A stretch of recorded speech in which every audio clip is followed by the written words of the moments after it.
tunapotekeleza majukumu uliyotupa. Mwenyezi Mungu tukuomba utuelekeze, tuyatende na kuyafikiria mambo yote yatakayofikishwa mbele yetu kwa njia ya haki, usawa na uaminifu, ili kustawisha amani, ufanisi na heri ya nchi hii yetu na wale ambao maslahi yao umeyakabidhi mikononi mwetu. Amina. Asubuhi hii tuna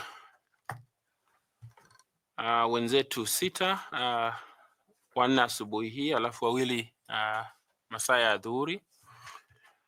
Na yule ya kwanza kuingia ni Daktari Moses Alutalala, ambaye naomba afikishwe hapa ili kwamba tukaweze kujadiliana naye. Asante.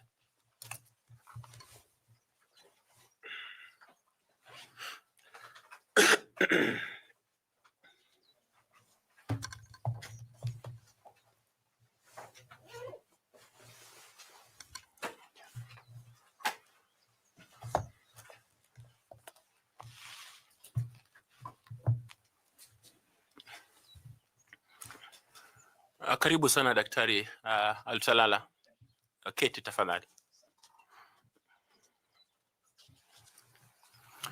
Jina langu ni Nelson Makanda.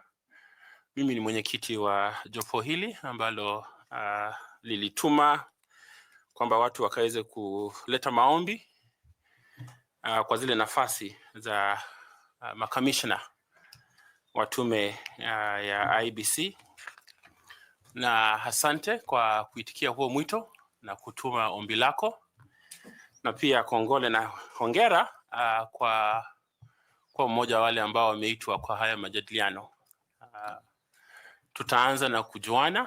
Hawa wenzangu nafikiri watatumia Kiingereza isipokuwa mmoja wao, alafu tutaendelea. Tutakuja kwako dada Linda. Asante. Hujambo daktari? Sijambo mamangu. Jina langu naitwa Linda 𝐀𝐥𝐿𝐬. Na kukaribisha katika mahojiano haya. Karibu sana.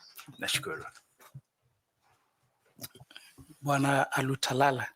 Naam kaka. Habari ya asubuhi. Nashukuru. Alhamdulillah. Naitwa Bwana Andrew Tanui, mwanachama wa jopo hili la uteuzi, na karibu. Shukran. Good morning. Good morning, ma'am. Caroline Kituko, a member of the panel. Welcome. Thank you, ma'am. Good morning, Alutalala. Good morning, sir. My name is Adam Solo. I'm a member of this selection panel. Thank you, sir. Bwana Alutalala, hujambo? Sijambo kaka. Naitwa Nicodemus Bore. Karibu sana. Asante. Good morning. Good morning, ma'am. My name is Fatuma Ali Saman, a member of the panel. Please feel welcome. Thank you. Good morning, Dr. Mkwana. Good morning, ma'am. Na karibu sana. My name is 𝐀𝐥𝐿𝐬 and I'm a member of the panel. Asante. Thank you. Good morning, Moses. Good morning, sir. My name is Evans Misati. I'm a member of this selection panel, and we welcome you. Thank you, sir. Now we come to you and feel free to use whatever language you like, ili kwamba ukaweze kutujulisha wewe ni nani na tajriba ambayo unaileta siku hii na ile ambayo utaileta kwenye tume ya IEBC. Utuelezee kana kwamba wewe uko na kama ni mwanachama wa kikundi chochote cha wale ambao ni professionals, na utuambie kama wewe umepata umetunikiwa na tuzo lolote kwa haya maisha ambayo umekuwa nayo katika kazi yako. Basi uendelee Daktari Mkwana. Nilisikia mwingine akikuita Mkwana. Mkwana. Asante. Asante sana kaka mwenyekiti Daktari Nelson Makanda, mwenyekiti jopo kazi hili linalohusika na masuala ya kuajiri watakaokuwa kipaumbele katika tume hii huru ya kuhakiki na kuratibu mipaka na mambo ya uchaguzi. Na kwanza naomba uniruhusu Mheshimiwa Mwenyekiti kutanguliza kwa shukran kwa kupewa nafasi hii ya kuja mbele zenu.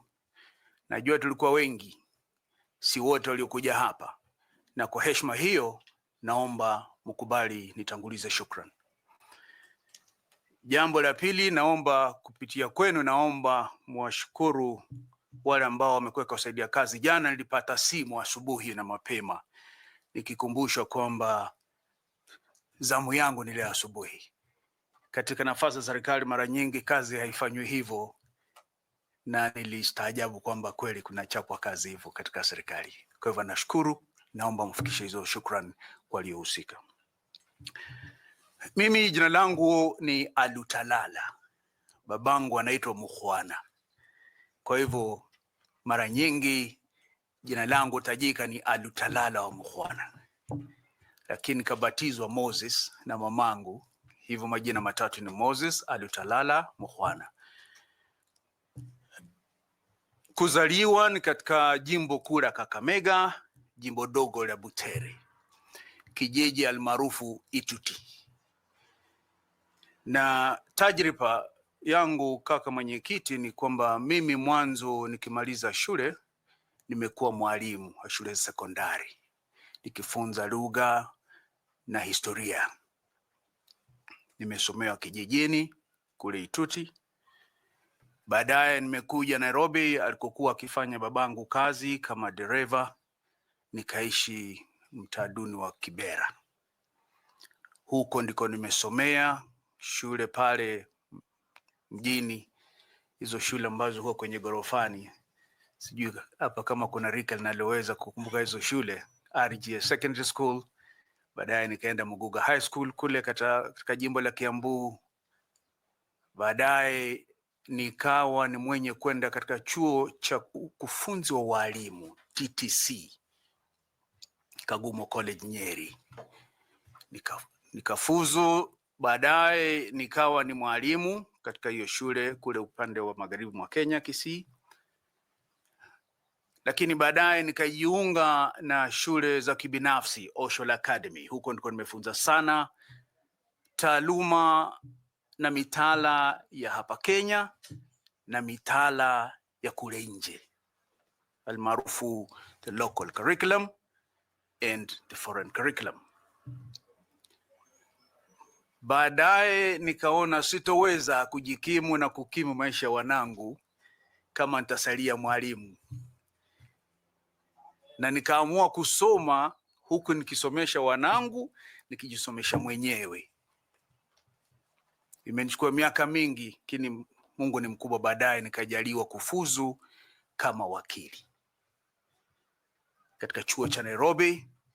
Kishaye nikaenda katika chuo ambacho kinaitwa Kenya School of Law, na baadaye nikawa mimi nimefuzu kama wakili. Baadaye nimejaliwa kusomea uzamili na uzamili hati almaarufu masters na PhD katika chuo hiki cha Uswizi kinachoitwa Swiss Management Academy. Na sasa hivi mimi kazi yangu kuu ni wakili. Ladies and gentlemen, the chairman has asked me ni tajriba ipi ninayoleta IEBC. Manake what is the comportment of experience that I bring to IEBC? Chairman Sir, Alutalala is a student of growth. From the brief that I've given about where I came from and how I've reached where I am, there is one lesson that life has taught me, that you learn at every turn. But more importantly, as a teacher of young people over the years, I learned to accommodate divergent opinion, because young people do not necessarily see things the way we see. And so I was able to learn that as a person, the person next to you could be having a better solution. And so there is nothing better that the Independent Elections Boundaries Commission needs than a student of growth. Because so much has been said about the commission in the past. And there might be a temptation to think that there is a problem in the IEBC or that there are quick fixes. You cannot walk there without having an open mind, and the student of growth is the best pick. I have also been able to learn that the more you share what you know with people, the more you learn as well. And so as a lawyer, I've spent a long time teaching civic education, citizenship, and the rights under the Constitution. I've done this for free on many public media outlets, but I've gone further to the villages through vernacular stations. And this I do for free. That has taught me that when it comes to issues of politics and elections in this country, we have a lot of civic education to do, not just voter education, but civic education, citizen rights. You see, we are told that the price of democracy is eternal vigilance by Einstein.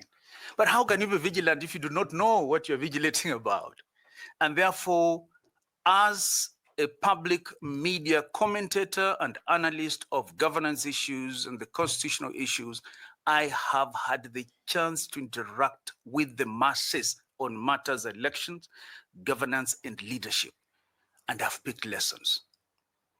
The lesson that I've picked, Chairman, sir, is that the level of knowledge out there among our citizens, particularly the rural folk, is not the one that will help us achieve what we need as a commission or as a country if we don't invest in civic education. Because you'll be surprised at how our people don't even know why they have to participate in the political activities in this country, because they think that belongs to others. And so when it comes to making choices for elections, we expect them to do informed choices. We haven't enabled them to do those informed choices. So, Chairman, that is the experience that I bring to IEBC. As a lawyer, I have dedicated my time not only to looking for food for my family and for myself, but also sharing that little I know with the people. If there is any award, I think the award I get is for many phone calls that people in the villages keep calling me about my neighbor has invaded my land. What is the procedure? My neighbor's child has been defiled. How do you go to court? There can be no better word than that phone call from a villager asking you to share with him or her how he may find a solution to his problem. To me, that is the greatest award that I have. I hope I've done service to your question. I thank you, sir. Thank you very much. I invite Madam Linda to ask you some questions. Linda, please. Thank you, Chairman. Dr. Alutalala. Naam. Katika ule uzoefu wako wa miaka mingi ya ujuzi ya sheria na governance and administration, the experience that you've had, hiyo ujuzi, what do you intend to bring to the IEBC that will change the reactive way in which IEBC usually conducts its elections, kulingana na ile uzoefu na ujuzi ambao umepata kwa hiyo miaka mingi? How do you intend to change that reactive, from being a reactive IEBC during election cycles to a proactive IEBC, if you're given a chance to be a commissioner? Thank you, Madam Linda. First of all, for far too long, we have looked for the problems of elections from within the IEBC. Many times the problems are domiciled outside IEBC. And therefore, it's my view that the best approach will be to find our GPRS correct from the beginning. In my view, sometimes the problems of reactionary attitude to election planning and management, the way the IEBC conducts itself sometimes, it is not so much about what IEBC officials or commissioners are capable or not capable of doing, but it also because of what other equal and important players in the political and electoral processes are not doing or are doing. Let's begin with the issue of the legal framework in the country. The first thing we must appreciate is that the reason why IEBC would experience not so good a brand is because of the way our political and electoral structure is configured. Number one, political party formation in this country is built on pure competition for power. And that competition for power is premised on ethno-regional configurations. Unfortunately, the electoral system that the Constitution of 2010 gave us is not helping. You know, Madam Linda, in the village that I come from in Ituti, my mother always told me, don't only blame the mongoose for eating the chicken. Ask the chicken, you know the mongoose stays in the forest. Why are you taking your kids so deep into the forest? So it's not all about IEBC. We need a political system that introduces stability in the way our politics are run. Political parties that are institutionalized. Perhaps more of what you will do than what will be general. The reason why I'm going that is to give you the background. What I will do is to recommend legislative reform. That's the background I was giving. Legislative reform because the electoral system is not configured in a way that helps us have stability in running IEBC. Let me further guide you, Daktari. Yes. Now that you say that you will propose legal reforms. Yes. Now, that is proper. Yes. And in addition to that, Yes. what skills and competencies do you intend to use as an IEBC commissioner to create a reactive IEBC? Thank you. A proactive, actually, than a reactive, a proactive. What skills and competencies? Thank you. Yes. First, leadership is number one. Position and leadership are not the same thing.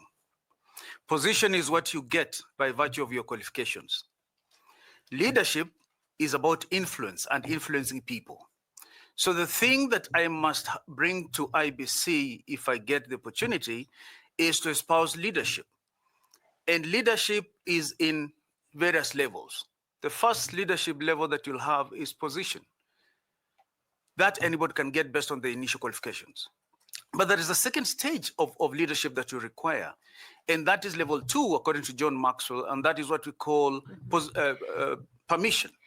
Daktari, allow me, because of the sensitivity of time, Okay. I want to guide you on this. Okay. Just name what skills and competencies you've started with. Thank you. leadership. Thank Just you. go directly. Thank you very much. Yes. I bring leadership. Yes. By virtue of my background. When you teach, you lead. When you teach, you listen. When you teach, you learn. I'm a lifelong learner. I learn at every turn, and therefore bring leadership and the lifelong learning spirit. Number 2, my background is such that I've come from very lowly backgrounds. I know many people say that, but there is nothing that beats experience because nobody can replicate that experience. I know what it means to live in the slums of Kibera because that's where I was brought up. But what that helps is this, that when it comes to IEBC, you're able to understand that that civic education is important because the people of Kibera would not be able to understand what it takes to participate in political processes and electoral processes if you do not share that experience. So I bring down to earth experience IBC. Number 3, I think in terms of education, I can serve IBC very well. I have a gift in educating and communicating with people of all levels without having a hindrance. Number 4, I believe in collegiality. Again, that is a skill I picked from teaching. IBC requires collegiality because when you are working as a team, you'll avoid some of the oops moments that have occurred in the country where one team, Daktari Nelson Makanda yuko na upande wake na naibu wake yuko na upande wake. So collegiality is one thing that I bring to IBC. Thank you. Thank you very much, Daktari. It is in the interest of time. I understand. Thank you so much. Thank you, Chairman. Thank you very much. I invite Caroline to ask you some questions. Carol, please. Thank you, Chair. Daktari, Ma'am. Article 38 of the Constitution grants every citizen the right to vote. Yes. The High Court has affirmed this right to vote for people who are incarcerated. In short, the prisoners. IBC has subsequently been progressively realizing the right of the prisoners to vote. Should you become successful and you are a member of the IBC, please explain to us how or the measures that you'd put in place to realize the right to vote for people who have been incarcerated. Thank you. The right can be enjoyed maximally or optimally by a people who understand what that right entails. So the first stop would be to have voter and civic education more accessible to inmates. That's number 1. Number 2, because of the limited maneuverability of prisoners, I would recommend and encourage, because after all, under the IBC Act, it is said that the Commission will engage in progressive recommendation of use of technology. I would recommend that we gradually move from the ballot to the e-voting, because that is seamless, that is without interaction, and the physical barriers are less. So an e-voting progression would be great for people who are in the cells. And number 3, I would also focus the education and the teaching on the prison staff, because they are key stakeholders in facilitating that particular exercise of helping the inmates to have the right to vote. Those 3, in my view, will be the start off. All right. How do you make sure they vote? Like the registration, without registration, providing access to polling, how would that look like? Sorry, but I began from, the question was with the presupposition that all that is in place, and therefore, how do I enhance them to participate? But sorry if I wasn't clear, like every day, there are people who are incarcerated. The ones who are there today were not there yesterday, for example. And those who are there in today need to vote. So how would you, assuming now you are rolling out the program? Thank you. The IBC is mandated to conduct continuous voter registration. If that is the law, then the same ought to be applied to those who are incarcerated, so that they are not disadvantaged in any way. Because the reason why IBC is mandated to continue regular registration, not continuous registration, and not just when we have the elections coming, is so that the voter roll is updated and the right to participate in election is enhanced. Thank you very much. I wish you well. Thank you, Chair. Thank you very much, Madam Koki. Please ask the candidate some questions, kindly. Thank you very much, Chair. Daktari. Yes, ma'am. You have heard of the NADCO report. Yes. One of the recommendations in that report is to remove the requirement that the chairperson of IEBC be a person qualified to hold office of the Supreme Court judge.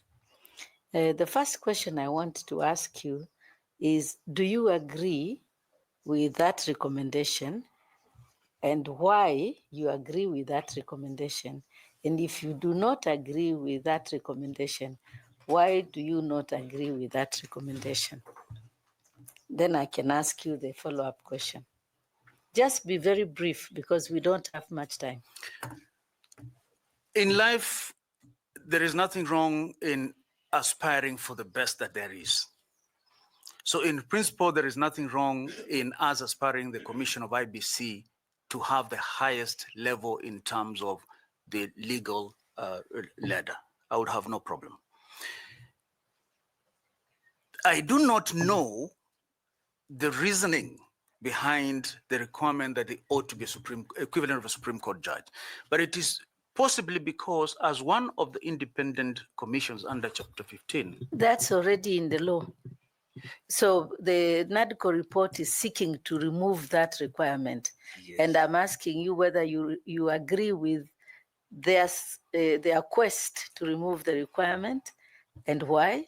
And if you don't agree, why not? Because I have a follow-up question. Thank you. And we have 3 minutes. As I said, there is always something good in aspiring for the best. In my view, that is a good thing to have that requirement. I do not think there is any good reason in wanting to go lower if it's available. Thank you. Thank you very much. In addition to what you have said, can you indicate two reasons why that position remaining as is important for the IEBC? The function of IEBC is so critical because it actually is one of the constitutional commissions that is tasked with the implementation and ensuring that the sovereignty of the Republic is maintained. Why do I say that?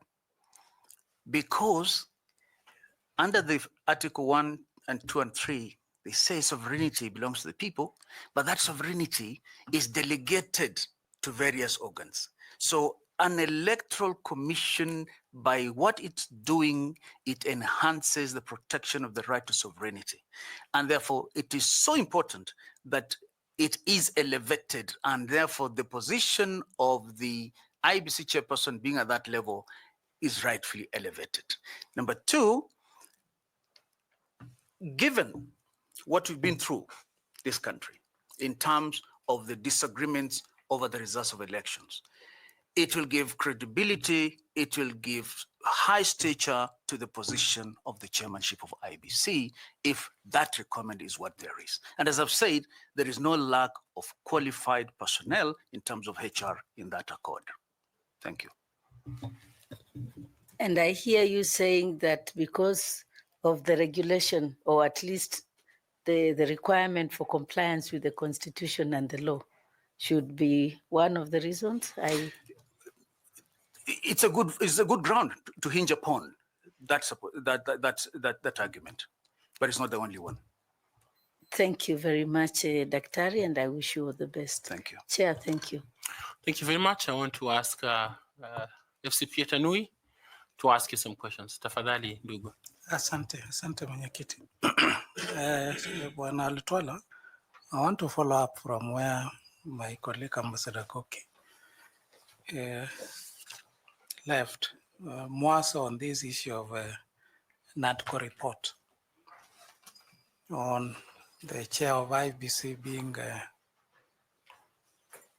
being holder or qualified to hold the office of Supreme Court. Now, what is your understanding of the role of the chairperson of IEBC? Looking at it in terms of the mandate, one of IEBC, which is to conduct elections and delimit boundaries, but secondly, also to provide leadership. And my question, as you respond, is that is the leadership restricted to the qualification of a Supreme Court judge being a chair of IEBC?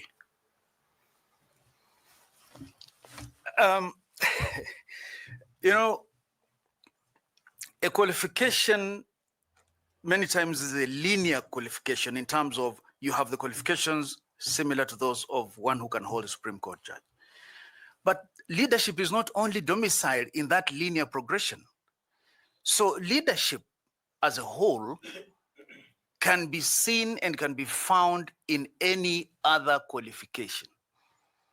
But as I said, if in terms of IEBC elevation, the Supreme Court judge is one that is slated, it gives stature. But that is not to say that is the only that can give stature. It is a decision that you have to make as a country. Just like there has been argument whether, for example, our members of county assemblies should be graduates or not. They are not. There's no requirement, but they're still working. If we made that requirement, they'll still work. So it's really a choice that we have to make as a country. But in terms of leadership, the Supreme Court requirement is not the only guarantee of leadership. Thank you. Thank you for that clarification. Now, there are several countries in Africa. I think we have Ghana, Nigeria, Sierra Leone, that have the chairperson of their electoral commission also being the chief executive officer. But in Kenya... Of the commission? Yes, of the commission. Yes. But in Kenya, we've separated. Yes. We have a chairperson. In fact, in Kenya, we don't know who is the chief electoral officer because we need somebody who is in charge of our elections. So is it the chairperson? Is it the CEO? And in those countries that I've mentioned, Ghana, Nigeria, I think Sierra Leone, they have made it clear that the chairperson is also the chief executive and the chief electoral officer, 3 roles in one. Using the example of Ghana, they are considered one of the best electoral commissions so far in Africa. And the competence or the political parties have always accepted the results as declared by the Ghana Electoral Commission. So what is your take, given the current structure that we have in Kenya, where we have separated the roles of the CEO, who is a chief executive, an accounting officer, and then we have a chairman there who has no control over the funds or even over the staff of IEBC. Thank you, Mr. Tanawi. There is a bit of a system challenge from that configuration because the chairperson of IEBC has the overall leadership of the commission. It is the Independent Electoral and Boundaries Commission. And the chairperson, therefore, is the leader of the team. But the Act gives the chairperson and the commissioners oversight, strategy, and policy, and says that the implementers will be the secretariat headed by the CEO. The challenge is that the CEO then is heading the secretariat, the chairperson seems to be heading the commissioners, and many times there seems to be a conflict. If you ask me, the ideal situation would be where the commission chairperson is the overall and is the CEO, for a good reason. That when it comes to implementation, many times the chairperson taking responsibility. And yet the implementers are not really the commissioners. They oversight, they do the policy. But where the push comes to shove, the CEO then is in charge. That does pose a bit of synergy problems. As a commissioner, how will you go about it? If you're given an opportunity as a commissioner, how will you handle that challenge? That the constitution, the law is as it is, despite your proposal to address that issue. So There is how a, thank you. There is a saving grace, because the way the commission has been working somehow finds its way around it, because the commissioners work through committees, and each committee has a commissioner in charge. Now that committee, will many times deal with matters that arise from the directorates, because IEBC has 9 directorates, say the legal directorate or the finance and administration. So each commissioner is allocated a certain slot, and that commissioner therefore is in charge, so to speak, of the day-to-day, in quotes, of matters in that particular directorate. So that ameliorates really the potential tiff that would occur in terms of how work is done. There is also these 9 directorates which then feed into these committees. And I think as a commissioner, you have to find a way around it, because that is the law. If you're given a lemon, turn it to a lemonade. Thank you. Wish you well. Thank you, Chair. Thank you very much. We want to invite our brother here, Misari, to ask us some questions. Thanks so much. Moses, now, I want to take you to the issue of rejected votes. In the year 2022, we had almost 113,614 ballots being rejected. What do you think, if you are given an opportunity and you are in IEBC as a commissioner, is it civic education or voter education that you will conduct to ensure that that is averted to such big number? And what do you think the impact of that number is to the general tally? The impact, thank you, sir. The impact is huge. What I'll do is both civic and voter. You know, voter is more straightforward, is more tailored towards the processes of voting, the processes of IEBC, and so forth. Civic has to do with statehood, your obligations to the nation, your obligation to the state, and what are your rights as a citizen, but what are your corresponding duties and obligations? Because most people think uko na haki, lakini hauna majukumu kwa taifa lako. So yes, the number of rejected votes does have a dent. And the more we don't educate and give them civic education, the more that is bound to happen. So I would focus on the voter education, which IEBC already has a provision for it, including getting outside providers to do it, those who are qualified. But my emphasis, as I've said, should be on civic education. Majukumu ya raia na haki za raia. Yote yaunganishwe kwa pamoja. What have you done for your nation? Not just what your nation has done for you. Thank you.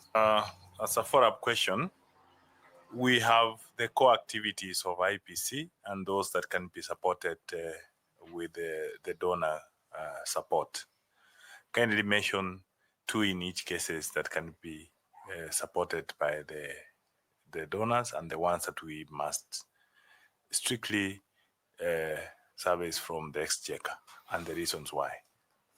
Recurrent expenditure must surely be serviced by us. I mean the core expenses of IEBC that must only be done by the resources from exchequer, and the activities that can possibly be done by the donor support. Okay, let me flip it the other way around. The activities that are more suitable to donor funding or donor support. What I've been saying, civic education, voter education. Many times these donors would actually bring the expertise, even where they don't give you the money. And that is an area that they will support. The other one is on observation. Observers of elections are so critical because they increase the credibility, the usefulness of the outcome of the election. So the donor community could also help in funding and facilitating election observers. So those are 2. In terms of what it is that IEBC itself has to fund to be from the exchequer, I thought salaries is an expense, and that shouldn't come from donor. There is also the issue of movement operations of the IEBC. It's election time, for example. Logistics from point A to point B, fueling of the vehicles, acquisition of the automobiles, that ought to be funded by the Exchequer in my respectful view. Thanks so much, and I wish you all the best. Thank you, sir. Thank you very much. I want to ask Fatuma to ask you some questions. Fatuma, please. Thank you, Chairman. Dr. Mkhwana. Yes, ma'am. What are the key long-term institutional mechanisms that you think should be embedded in the IEBC policy and legal framework to ensure that there is always adequate stakeholder engagement? Adequate stakeholder engagement, at the moment, if you ask me, IEBC is doing very well in terms of stakeholder engagement. So if your question respectfully is what long-term policies would have in place, the policies are there. Mechanisms. The mechanisms of ensuring that this stakeholder engagement is there, they're also there. The challenge is funding. Because by mechanism, you mean how does IEBC, for example, engage the judiciary? Because that is a stakeholder. How does IEBC engage the civic society or civil society? Those are stakeholders. So in terms of mechanism, you mean the processes. Those processes are there. If I got your question right, ma'am? Are they embedded in the policy framework and are they embedded in the law? Yes. If you read the IEBC Act, it says that the IEBC will ensure that there is sufficient stakeholder engagement. That's a requirement. Does that give you an actual mechanism that this number of times or these are the stakeholders should be met in this manner, the approaches? Does it clarify to that extent? Now, if you look at the annual report of the IEBC 2023-2024, if I'm not mistaken, and when you look at the key result areas, they have actually done a strategic plan where they have outlined the key result areas. One of them is enhancing stakeholder engagement. And the focus area is to ensure that there is free and fair elections as a result. You see, that's a mechanism already that they have put in their strategic plan. So in my view, the mechanisms are in place. What I find a bit of a challenge many times is that when they are ready to roll out this, the budget has been delayed. The money is not there. And so they end up doing last minute what Madame Linda raised there, reactionary. It's not really reactionary. It's because they had this all along. But it is the funding gap that always gives a challenge, respectfully. Have you ever heard of any time that IEBC has done a national stakeholder forum and a county stakeholder forum to discuss electoral matters on a sustained basis? Have you seen that before? That I would not recall. If there was a sustained effort by IEBC, I must confess I would not recall that straight away. Wouldn't that be a mechanism that needs to be embedded in policy so that it becomes mandatory for the IEBC to do that frequently? Yes, it would be a good policy. My understanding is that in that strategic plan, that already, the fact that it's in the strategic plan, that's a policy that is already in there. But yes, I agree. So you consider the strategic plan as it is to be adequate? As I said, I'm a student of growth. There is always room for improvement. It may not be perfect, but there is something happening at IEBC. Thank you. Okay, thank you. I wish you well. Thank you very much. I want to ask 𝐌𝐮𝐬𝐿 Bore to ask you some questions. 𝐌𝐿𝐻, please. Thank you, Chairman. Wakili. Yes, sir. According to Article 73 of the Constitution, what are the key leadership principles required of a public officer? And how do they apply in the context of IEBC? The key leadership qualities Qualities required in a leader. Yes, and principles, yeah. The most common, which we say so many times, uwe ni mtu mwenye kuaminiwa, integrity, that you must be a man or woman of honor who only does what is honorable and what is within the law. Number two, you must be one who respects Article 10, the national values and principles of governance under the Constitution, which encompass a number of them. Non-discrimination, respect for women, respect for people with disability, one who values what it is that the Constitution provides in terms of human rights. So as a public officer, the Bible or the Quran or the Ram Gita that will guide you to answer that question brief, you run to Article 10 and you comply with all that is under the Article 10. And my follow-up question was, how do they apply in the context of IEBC, given a chance to be a member of the commission? Precisely as it's required. As an IBC, we are told, as a Chapter 15 commission, you engage the implementation and the protection of the sovereignty of the Republic, because you are having what you call a delegated function, which the citizens have delegated to you. They have delegated to the judiciary, they have delegated to parliamentarians, but they have also delegated to the Chapter 15 institutions, the independent commissions. So as a member of the IBC Commission, you must have a narrow path within which you operate, and that narrow path is Article 10, more broadly, Chapter 6 of the Constitution. You have also indicated that you have over 19 years experience in the teaching and practice of law. Yes. The teaching, you taught in secondary schools. Yes. And also in the practice you have done from 2014 yes. up to today.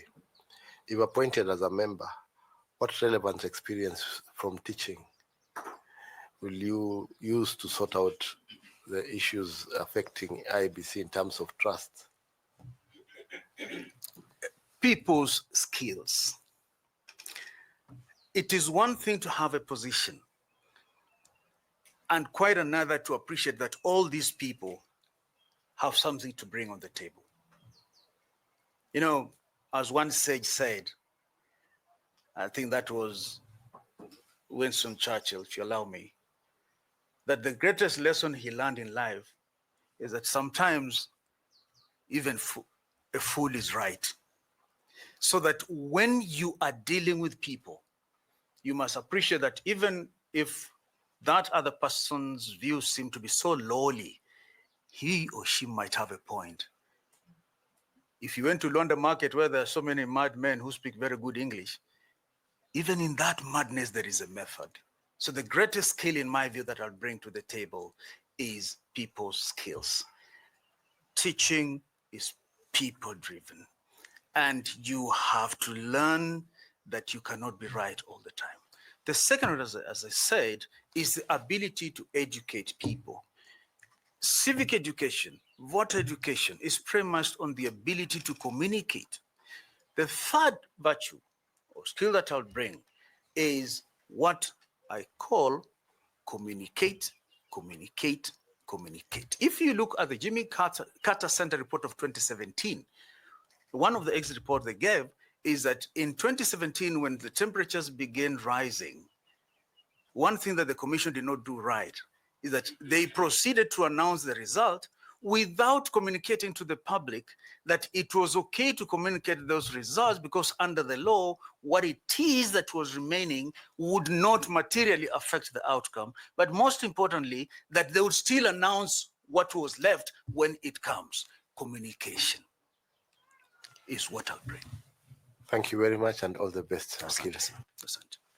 Thank you very much. I want to come to Professor Adam Solo. Prof, do you have anything, some questions for Thank you, Chair. Moses. Yes, sir. On a light note, in Luanda market, are they mad or they are high on something? They were neighbors, Prof. You might know better than me. And now, I'm just curious. I was just looking at your ID and I'm thinking, Alu Talala. Yes. I usually thought it was one name. It is. But you still space it. You know, we've talked about the ethno-regional Yes. inclinations. Yes. Unfortunately, every government officer who has dealt with my registration has felt that my name should be not pronounced as Alu Talala.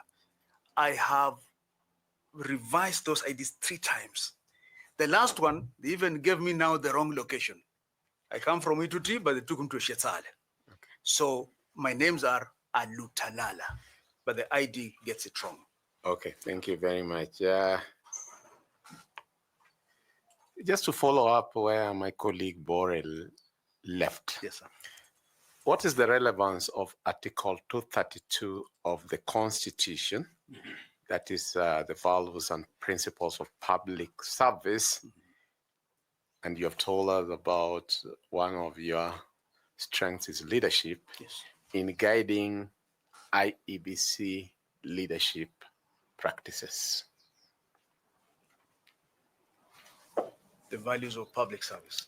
Which are enshrined in Article 232 of the Constitution. Yes. When we talk about the values of public service, we must begin by understanding that public service is defined as that collectivity of servants and people who work for the government. Now, the government is having a delegated responsibility to run the affairs in terms of sovereignty on behalf of the people. The first and important pillar in those values in public service is that a delegate is never the edge, is not the principal. And therefore, a delegate must only do that which the principal authorized. So we go back. What is it that the principal authorized the public service of the government of Kenya to undertake? And you go to the mother of all laws, the Grundnorm at Constitution 2010, and they say, number 1, that sovereignty of the people shall reside in the people and shall only be exercised as a delegated responsibility. And number 2, that anyone who undertakes those responsibilities must abide by the Constitution, and the Constitution in Article 10 is saying these are the national values. So the public service values are anchored in the values in Article 10, Chapter 6. In brief, Prof, the values for the public service are no further from the values that are enshrined in the entire Constitution.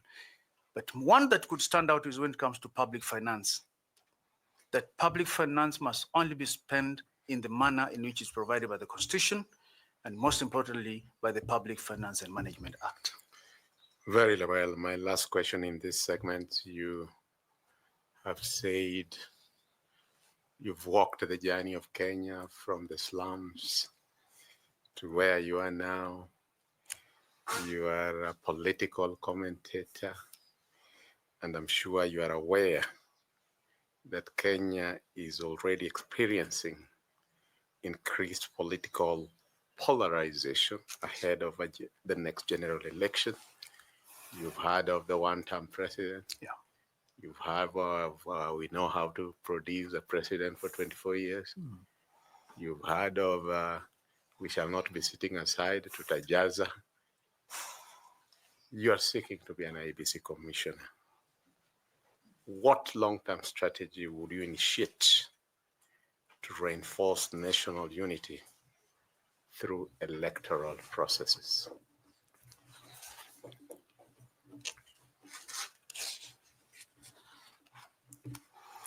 Prof, thank you for that question. It's a very heavy question.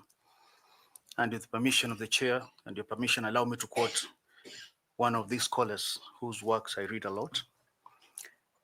And there is a paper titled, because we've talked about the polarization, Going Against the Grain of Ethnic Voting, the Scramble for Votes in 2013 Presidential Elections in Western Kenya.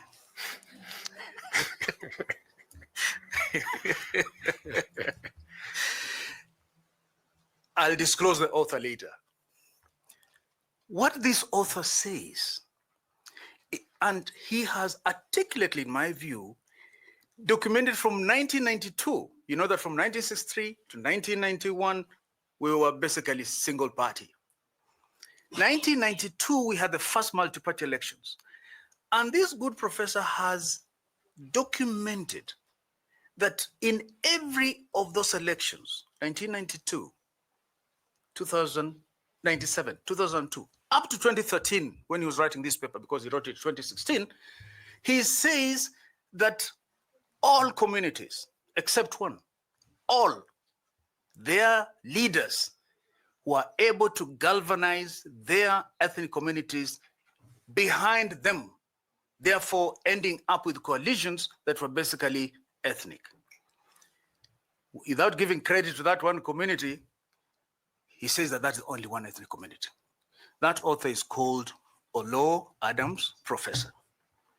And I agree with that reasoning, that the biggest problem that we have in national unity could be solved through an electoral process. The electoral process, and that's where I was going when I was answering Madame Linda, but she didn't have time to listen to this one. The Constitution of Kenya 2010 did not give us an electoral system that will infuse stability in political parties, because political parties are the ones which take part in the electoral process. The electoral system that we have, there are three electoral systems: the majoritarian system, the proportional representative system, and then a mongrel, a mixture of the two. What we were given by the Constitution of 2010 is a majoritarian constitution, which ordinarily is referred to as the first past the post. Kwamba umeanza mbio, yule atafika mwanzo ndiye atachukua. But therein lies the inherent problem, Prof, because simple majority means the one who has the slight majority above that. Take, for example, there are three people. The first one gets 51. The next one gets 48. The third one gets 45. Where is the majority? Is it in the one who won first? So you find that someone has won an election by 30% of the voters and the majority are outside. What we need to do, Professor, in this country, and Chair, with your respect, we need to relook our electoral system that will discourage ethnic mobilization, because it will bring proportional representation. And under the proportional representation, the best goal would be the party list system, where we vote for parties. It can be the open system or the closed system. You have, in this election, party X and party Y. If party X wins 40%, they get to form government by taking 40% of the seats. In fact, in the closed system, we will have people voting for the party lists plus the party. Meaning that we will participate in forming government at the election time. So we have 40%, ODM has 40%, it takes 40% of government and 40% of cabinet slots. The other one has 30%, it forms 30% of government and this number of cabinet slots. That way, the rush will not be for competition for power each time, because when my man gets, I get. The rush will be which one is the party that has a national representation, not ethno-regional representation. Number two, which party is more representative? We are struggling with this issue of gender parity. How do we ensure that our women, the ones you call the marginalized majority, how do we ensure that these women get a chance? We will choose that party which has women, which has PWDs, which have the marginalized. We need a whole lecture for this. But in my view, to reduce the polarization in this country, we need to bite the bullet and amend the electoral system that will provide for a party list system. It is not the silver bullet, but it is a step forward. After all, to improve is to change. To be perfect is to keep changing. Finally, how are we going to resolve the issue of coalitions? Because these coalitions come, they survive only as long as our regional leadership is working. If it's not working, it collapses and waits for next year or the other year. How do we resolve that? We resolve that by working on our electoral system, because then the parties must become stronger. The parties must count for something. If the parties cannot count for something, we will continue to have the IEBC as a boiler room. It cannot be that IEBC is the problem. Chesoni was here, Isaac was here, Kivuit was here, Fula Chebukati, God rest his soul in peace. It cannot be that they were all wrong. It is the system, it is the ecosystem that within which we are operating. That might bring us some reprieve. Sorry for taking long. Thank you, Chair. Do you have some questions, Prof? Yes. Outside your article. Outside my article. In fact, he used my article to take away the question I wanted to ask him in the high school question, so I'll change it. Kenya, as a constitutional executive currently of the pure presidential system, which other conventional constitutional executive systems are there that Kenya has already experimented with? Well, at independence, we had the Prime Minister, Jomo Kenyatta being the head of government. What was that system?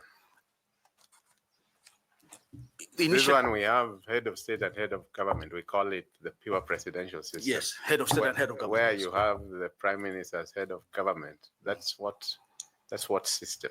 That's parliamentary system. The other one? A mongrel of two. Yes. What is it called? The way the French system is? I basically call it a mixed system. Okay. Yes.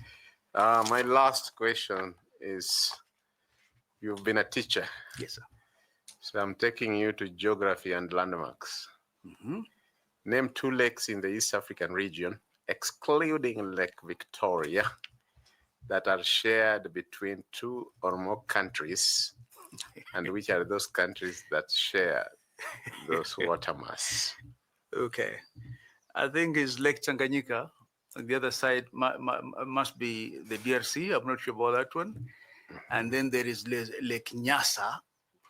Nyasa is further south. I think they share with Malawi, if I'm not mistaken. I must confess my geography was not the best. You are doing well, and it's shared by which country and which country?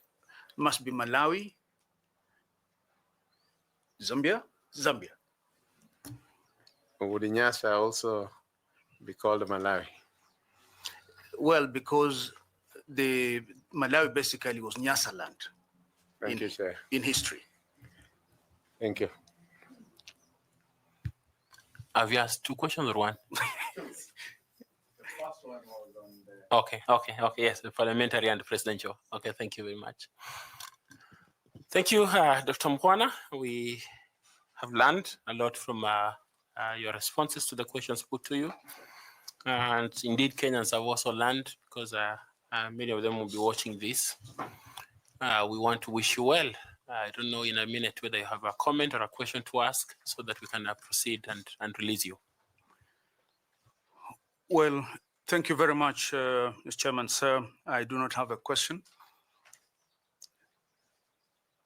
1,870 something of us applied. I must thank you for allowing me to be among those who appear before you.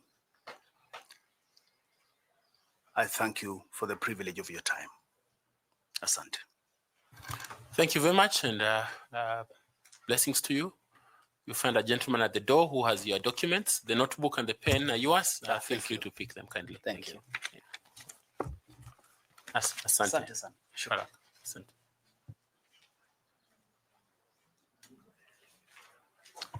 Thank you.